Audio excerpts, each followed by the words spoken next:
Seja bem-vindo, seja bem-vinda.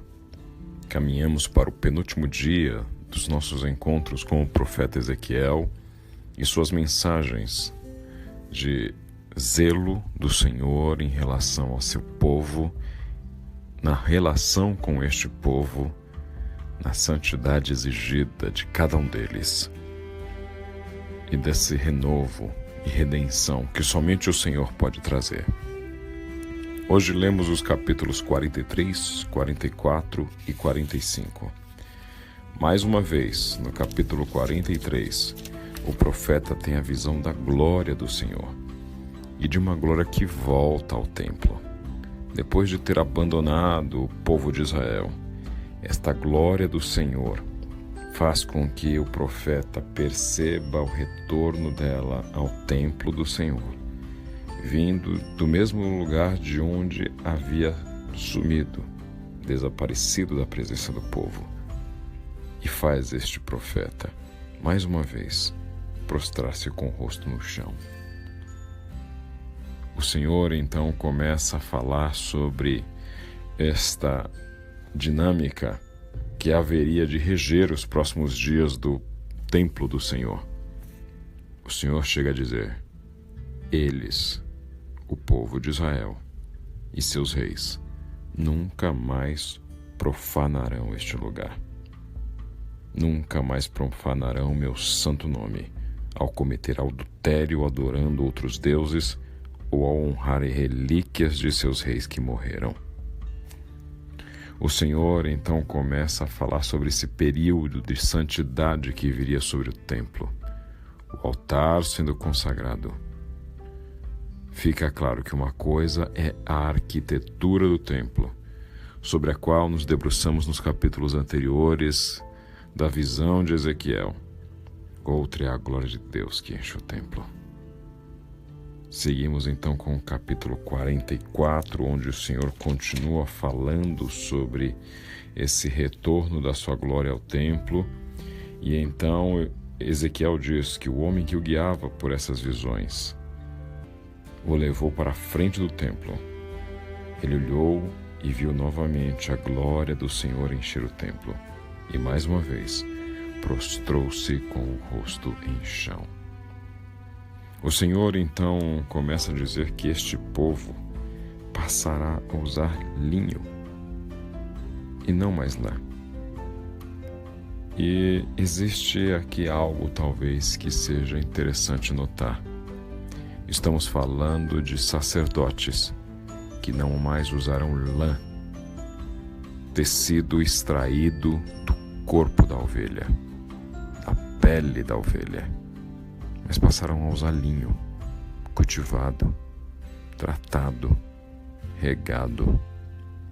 O Senhor está dizendo que o padrão de sacerdote que ele terá neste templo não é daquele que arranca lã de ovelha, é daquele que cultiva a terra, daquele que planta semente, daquele que rega.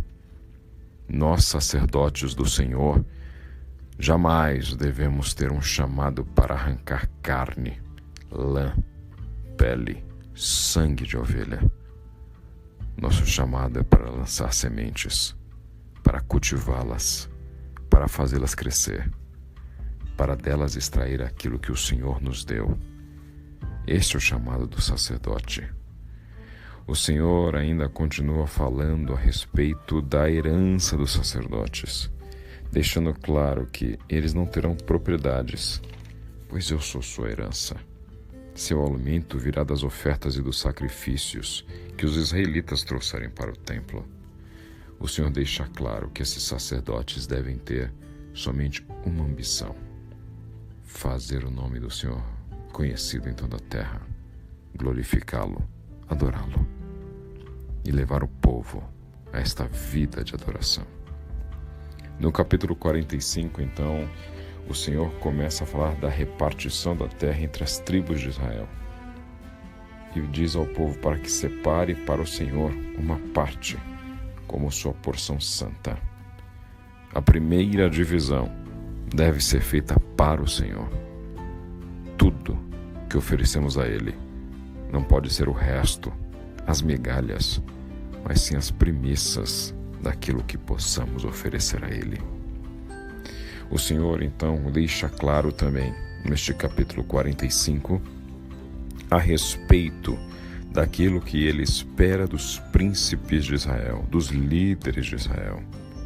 Ele diz no versículo 9: parem com a violência e a opressão e façam o que é justo e certo.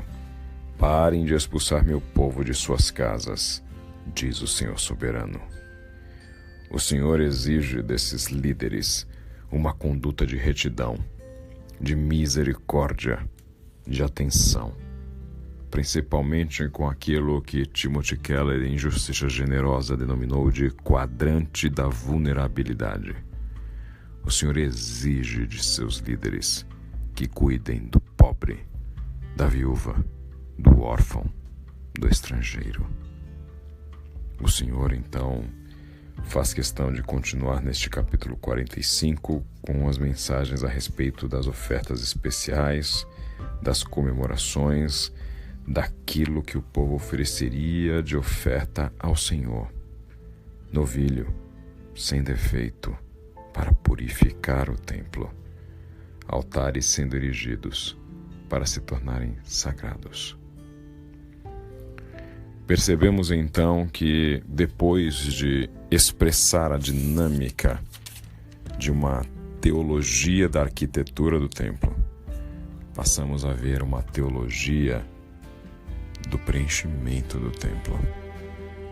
Ontem falamos sobre o sagrado e como nos tornamos nós o templo do Senhor, não mais construído por mãos humanas, mas um templo que foi conquistado na cruz do Calvário, a partir do momento em que o véu do templo se rasgou e Deus passou a habitar no homem. Hoje, lemos sobre detalhes de um templo que deixa de ser uma mera construção e passa a ser cheio da glória de Deus. Desta mesma forma somos nós.